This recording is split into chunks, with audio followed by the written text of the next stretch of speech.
Hello friends, welcome back to my channel Nammane Paaka. ನನ್ನ ಹೆಸರು ಪುಷ್ಪ. ಇವತ್ತಿನ ರೆಸಿಪಿ ಬಂದು ಮಾವಿನಕಾಯಿ ಉಪ್ಪಿನಕಾಯಿ. ಅದು ಸಹ ಕ್ವಿಕ್ಕಾಗೆ ಒಂದೇ ದಿನದಲ್ಲಿ ರೆಡಿ ಮಾಡ್ಕೋಬಹುದಾದಂತಹ ಮಾವಿನಕಾಯಿ ಉಪ್ಪಿನಕಾಯಿ. ಸೊ ಬನ್ನಿ ರೆಸಿಪಿ ಹೇಗೆ ಮಾಡೋದು ಅಂತ ತಿಳ್ಕೊಳ್ಳೋಣ. ಅದಕ್ಕೆ ಮುಂಚೆ ಇದೇ ಮೊದಲನೇ ಬಾರಿಗೆ ನಮ್ಮ ಚಾನಲನ್ನು ನೋಡ್ತಿದ್ರೆ ಪ್ಲೀಸ್ ದಯವಿಟ್ಟು ಸಬ್ಸ್ಕ್ರೈಬ್ ಮಾಡ್ಕೊಂಡು ನೋಡಿ. ವಿಡಿಯೋ ಇಷ್ಟ ಆದರೆ ಲೈಕ್ ಮಾಡಿ, ಶೇರ್ ಮಾಡಿ, ಕಮೆಂಟ್ ಮಾಡಿ. ಬನ್ನಿ ಹಾಗಾದರೆ ಹೇಗೆ ಮಾಡೋದು ಅಂತ ನೋಡ್ಕೊಂಬರೋಣ. ಸೊ ನಾನು ಅವಾಗಲೇ ಹೇಳಿರೋ ಥರ ಈ ಉಪ್ಪಿನಕಾಯಿನ ಒಂದೇ ದಿನದಲ್ಲಿ ರೆಡಿ ಮಾಡ್ಕೋಬೋದು. ಏನಪ್ಪ ಅಂದರೆ 2 ಮಾವಿನಕಾಯಿನ ಸಣ್ಣದಾಗಿ ಹೆಚ್ಚಿಟ್ಕೊಂಡು ಒಂದು ಸ್ವಲ್ಪ ಅರಿಶಿನ ಮತ್ತು ಉಪ್ಪಿನ ಜೊತೆ ಹಾಕಿ 3 ಅವರ್ ಹಂಗೆ ನೆನೆಯೋದಕ್ಕೆ ಬಿಡಬೇಕು. ಅದಾದಮೇಲೆ ನಾನು ಇವಾಗ ತೋರಿಸೋ ಥರ ಪ್ರೊಸೀಜರ್ ಫಾಲೋ ಮಾಡಿದ್ರೆ ಸಾಕು, ರುಚಿಯಾದ ಸ್ಪೈಸಿ ಆ್ಯಂಡ್ ಟ್ಯಾಂಗಿ ಮಾವಿನಕಾಯಿ ಉಪ್ಪಿನಕಾಯಿ ರೆಡಿ ಆಗುತ್ತೆ. ಈ ಸೈಜ್ನ 2 ಮಾವಿನಕಾಯಿನ ಚಿಕ್ಕದಾಗಿ ಹೆಚ್ಚಿಟ್ಕೊಂಡು 1 ಸ್ಪೂನಷ್ಟು ಸಾಲ್ಟು ಮತ್ತು ಅರ್ಧ ಸ್ಪೂನಷ್ಟು ಟರ್ಮರಿಕ್ ಹಾಕ್ಕೊಂಡು ನಾನು ನೆನೆಸಿಟ್ಕೊಂಡಿದ್ದೀನಿ 3 ಅವರು.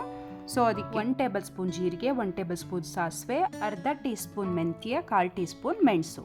ಸೊ ಎಷ್ಟು ಸೇರಿಸ್ಕೊಂಡು ಡ್ರೈ ರೋಸ್ಟ್ ಮಾಡಿಕೊಂಡು ಸೈಡಲ್ಲಿ ಎತ್ತಿಟ್ಕೊಬೇಕು. ಸೊ ಅದು ಸ್ವಲ್ಪ ತಣ್ಣಗಾದ್ಮೇಲೆ ಮಿಕ್ಸಿ ಜಾರ್ಗೆ ಹಾಕ್ಕೊಂಡು ನುಣ್ಣಗೆ ಪೌಡರ್ ಮಾಡ್ಕೊತಾ ಇದ್ದೀನಿ. ಸೊ ನೋಡಿ ಈ ಥರ ಈಗ ತಣ್ಣಗಾಗಿದೆ, ನಾನು ಮಿಕ್ಸಿ ಮಾಡ್ಕೊತಾ ಇದ್ದೀನಿ.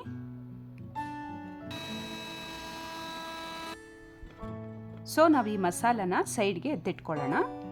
ನೋಡಿ ಈ ಥರ ರೆಡಿಯಾಗಿದೆ. ಇದ್ರ ಜೊತೆ 1 ದೊಡ್ಡ ಗಡ್ಡೆಯಷ್ಟು ಬೆಳ್ಳುಳ್ಳಿನ ಸಿಪ್ಪೆ ತೆಗೆದಿಟ್ಕೊಂಡಿದ್ದೀನಿ, 1-2 ಗರಿಯಷ್ಟು ಕರಿಬೇವು ಸೊಪ್ಪು. ಇದಕ್ಕೆ ಉಪ್ಪಿನಕಾಯಿ ಮಸಾಲೆ ಪೌಡರ್ ಏನು ರೆಡಿ ಮಾಡಿಟ್ಕೊಂಡಿದ್ವಿ ಅದು 1.5 ಟೇಬಲ್ ಸ್ಪೂನಷ್ಟು ರೆಡ್ ಚಿಲ್ಲಿ ಪೌಡರ್ನ ಸೇರಿಸ್ಕೊಂಡು ಚೆನ್ನಾಗಿ ಮಿಕ್ಸ್ ಮಾಡ್ಕೊಬೇಕು.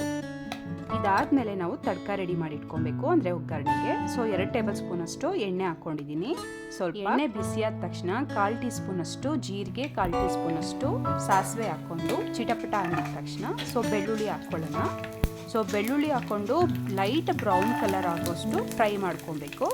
ಅದಾದಮೇಲೆ ನಾವು ಕರಿಬೇವು ಸೊಪ್ಪನ್ನು ಸೇರಿಸ್ಕೊಂಡು ಚೆನ್ನಾಗಿ ಫ್ರೈ ಆದಮೇಲೆ ನಾವು ಏನು ಮಾವಿನಕಾಯಿ ಹೋಳನ್ನ ರೆಡಿ ಮಾಡಿ ಇಟ್ಕೊಂಡಿದ್ವಿ, ಮಸಾಲೆ ಎಲ್ಲ ಹಾಕ್ಬಿಟ್ಟು ಅದಕ್ಕೆ ಸೇರಿಸ್ಕೊಂಡು ಒಂದು ಒಳ್ಳೆ ಮಿಕ್ಸ್ ಮಾಡಿಕೊಂಡ್ರೆ ಮಾವಿನಕಾಯಿ ಉಪ್ಪಿನಕಾಯಿ ತಕ್ಷಣಕ್ಕೆ ರೆಡಿ ಆಗುತ್ತೆ.